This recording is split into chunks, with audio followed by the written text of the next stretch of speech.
Hi friends, welcome back to Aishu recipe. ಬನ್ನಿ ಇವತ್ತು ಬೆಳಗ್ಗೆ ಬ್ರೇಕ್ಫಾಸ್ಟ್ಗೆ ಉಪ್ಪಿಟ್ಟು ಮತ್ತು ಶೀರಾನ ಯಾವ ರೀತಿ ಮಾಡೋದು ಅಂತ ಹೇಳ್ಕೊಡ್ತೀನಿ. ಗ್ಯಾಸ್ ಸ್ಟವ್ನ ಆನ್ ಮಾಡಿಬಿಟ್ಟು ಮೊದಲು ಒಂದು ಪಾತ್ರೆ ಇಟ್ಕೊಳ್ಳಿ.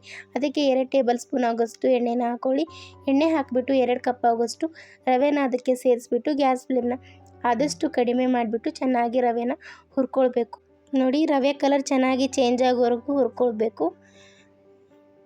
2 ಕಪ್ ಆಗೋಷ್ಟು ರವೆನ ಹಾಕ್ಕೊಂಡಿದ್ದೀನಿ. ಇದರಲ್ಲಿಯೇ ನಾವು ಶೀರಾ ಮತ್ತು ಉಪ್ಪಿಟ್ಟು ಮಾಡಬೇಕು. 1 ಕಪ್ ಶೀರಾ ಮಾಡೋಣ, 1 ಕಪ್ ಉಪ್ಪಿಟ್ಟು ಮಾಡೋಣ. ಇವಾಗ ಅದನ್ನು ಒಂದು ಪ್ಲೇಟ್ಗೆ ಎತ್ತಿಟ್ಕೊಂಡ್ಬಿಟ್ಟು ಅದೇ ಪಾತ್ರೆಗೆ 2 ಟೇಬಲ್ ಸ್ಪೂನ್ ಆಗೋಷ್ಟು ತುಪ್ಪನ ಹಾಕ್ಕೊಳ್ಳಿ. ತುಪ್ಪ ಕರಗಿದ ನಂತರ ಅದಕ್ಕೆ ಕಟ್ ಮಾಡಿರುವಂಥ ಡ್ರೈ ಫ್ರೂಟ್ಸ್ನ ಆ್ಯಡ್ ಮಾಡ್ತಾಯಿದ್ದೀನಿ. ಚಿಕ್ಕದಾಗಿ ಕಟ್ ಮಾಡಿರುವಂಥ ಬಾದಾಮಿ ಮತ್ತು ಗೋಡಂಬಿನ ಹಾಕಿಬಿಟ್ಟು ಅದನ್ನು ಗೋಲ್ಡನ್ ಬ್ರೌನ್ ಕಲರ್ ಬರೋವರೆಗೂ ಚೆನ್ನಾಗಿ ಹುರ್ಕೊಳ್ಬೇಕು. ನೋಡಿ, ಇವಾಗ ಕಲರ್ ಚೇಂಜ್ ಆದ ತಕ್ಷಣ ಅದನ್ನು ಸ್ವಲ್ಪ ತೆಗೆದಿಟ್ಕೊಳ್ಬೇಕು. ಲಾಸ್ಟ್ಗೆ ಹಾಕ್ಕೊಳ್ಳೋಕ್ಕೆ ಒಂದು ಅರ್ಧದಷ್ಟು ಎತ್ತಿಟ್ಕೊಂಡ್ಬಿಟ್ಟು ಅದಕ್ಕೆ ಒಂದು ಅರ್ಧ ಟೀ ಸ್ಪೂನ್ ಏಲಕ್ಕಿ ಪುಡಿ ಮತ್ತು ಒಂದು ಅರ್ಧ ಕಪ್ ಆಗೋಷ್ಟು ಸಕ್ಕರೆನ ಹಾಕ್ಕೊಳ್ತಾ ಇದ್ದೀನಿ. ನೋಡಿ, ಸಕ್ಕರೆ ಏಲಕ್ಕಿ ಪುಡಿ ಹಾಕಿ ಒಂದು ಸಲ ಚೆನ್ನಾಗಿ ಅದನ್ನು ಮಿಕ್ಸ್ ಮಾಡಿಬಿಟ್ಟು ಇವಾಗ 2 ಕಪ್ ಆಗೋಷ್ಟು ನೀರನ್ನ ಅದಕ್ಕೆ ಹಾಕ್ಕೊಳ್ಬೇಕಾಗುತ್ತೆ. ನೋಡಿ, ನೀವು ಯಾವ ಕಪ್ಪಲ್ಲಿ ರವೆನ ತೊಗೊಂಡಿರ್ತೀವೋ ಅದೇ ಕಪ್ಪಲ್ಲಿ 2 ಕಪ್ ಆಗೋಷ್ಟು ನೀರು, ಅರ್ಧ ಕಪ್ ಆಗೋಷ್ಟು ಸಕ್ಕರೆ ಹಾಕ್ಕೊಳ್ಳಿ 1 ಕಪ್ ರವೆಗೆ.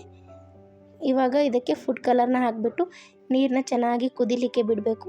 ನೀರು ಕುದೀತಿದೆ ಅನ್ನುವಾಗ ಇವಾಗ ನೋಡಿ 1 ಕಪ್ ಆಗೋಷ್ಟು ರವೆ ತೊಗೊಂಡಿದ್ವಲ್ಲ ಅದನ್ನು ಹಾಕ್ತಾ ನೀವು ಮಿಕ್ಸ್ ಮಾಡಿಬಿಟ್ಟು ಅದನ್ನು ಕುದಿಸ್ಕೊಳ್ಬೇಕು. ನೋಡಿ, ಅಷ್ಟನ್ನು ಹಾಕಿಬಿಟ್ಟು ಚೆನ್ನಾಗಿ ಅದನ್ನು ಕುದಿಸ್ತಾ ಇದ್ದೀನಿ. ನೋಡಿ, ನೀವು ಈ ಥರ ಮಿಕ್ಸ್ ಮಾಡ್ತಾನೆ ಹಾಕ್ಕೊಳ್ಳಿ, ಇಲ್ಲಾಂದರೆ ಗಂಟುಗಳಾಗೋ ಸಾಧ್ಯತೆ ಇರುತ್ತೆ. ನೋಡಿ, ಈ ಥರ ಚೆನ್ನಾಗಿ ಹಾಕಿಬಿಟ್ಟು ಮಿಕ್ಸ್ ಮಾಡಿ 1-2 ಮಿನಿಟ್ಸ್ ಚೆನ್ನಾಗಿ ಅದನ್ನು ಕುದಿಸ್ಬಿಟ್ಟು ಲಾಸ್ಟ್ನೇದಾಗಿ ಇನ್ನೊಂದು ಅರ್ಧ ಟೇಬಲ್ ಸ್ಪೂನ್ ತುಪ್ಪನ ಆ್ಯಡ್ ಮಾಡಿದ್ದೀನಿ. ನೀವು ಬೇಡ ಅನ್ನೋದ್ರೆ ಸ್ಕಿಪ್ ಮಾಡ್ಬೋದು. ನೋಡಿ, ಆವಾಗಲೇ ನಾವು ಹುರಿದಿಟ್ಕೊಂಡಿರುವಂಥ ಡ್ರೈ ಫ್ರೂಟ್ಸ್ನ ಲಾಸ್ಟ್ಗೆ ಹಾಕಿಬಿಟ್ಟು ಗ್ಯಾಸ್ ಆಫ್ ಮಾಡಿ. ಇವಾಗ ಶೀರಾ ರೆಡಿಯಾಗಿದೆ. ಇವಾಗ ಉಪ್ಪಿಟ್ಟಿಗೆ ಒಗ್ಗರಣೆ ಮಾಡ್ಕೊಳ್ಳೋಣ ಬನ್ನಿ.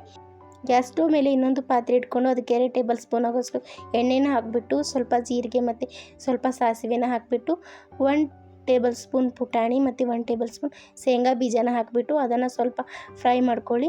ನಂತರ 1 ಎಳೆ ಆಗೋಷ್ಟು ಕರಿಬೇವಿನ ಸೊಪ್ಪು ಮತ್ತು 1 ಮೀಡಿಯಮ್ ಸೈಜ್ ಈರುಳ್ಳಿನ ಕಟ್ ಮಾಡಿಬಿಟ್ಟು ಸೇರಿಸ್ಕೊಳ್ತಾ ಇದ್ದೀನಿ.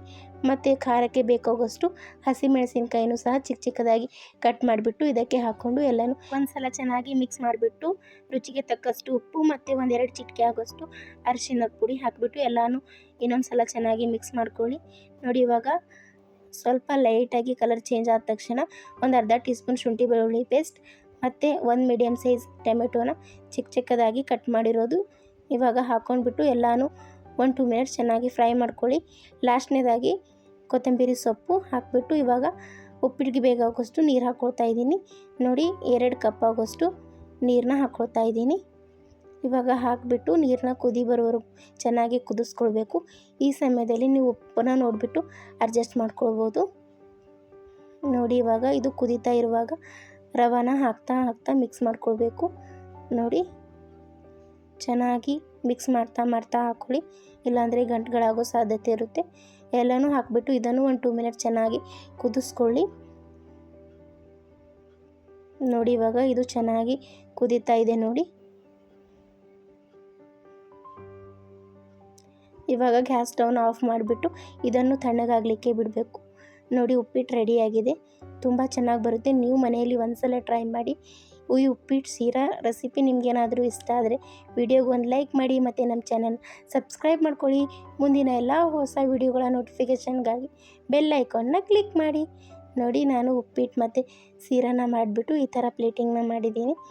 ನೋಡಿ, ಈ ಥರ ಮಾಡಿದರೆ ತುಂಬ ಚೆನ್ನಾಗಿ ಕಾಣಿಸುತ್ತೆ, ತಿನ್ನಲಿಕ್ಕೂ ತುಂಬ ಇಷ್ಟ ಆಗುತ್ತೆ. ನೋಡಿ, ನಾನು ನಿಮಗೆ 1 ಸ್ಪೂನಿಂದ ತೋರಿಸ್ತಾ ಇದ್ದೀನಿ ಎಷ್ಟು ಚೆನ್ನಾಗಿ ಬಂದಿದೆ ಅಂತ. ನೀವು ಮನೆಯಲ್ಲಿ ಟ್ರೈ ಮಾಡಿ. ಬೆಳಗ್ಗೆ ಬ್ರೇಕ್ಫಾಸ್ಟ್ಗೆ ತುಂಬ ಒಳ್ಳೆ ಕಾಂಬಿನೇಷನ್ ಅಂತಲೇ ಹೇಳ್ಬೋದು.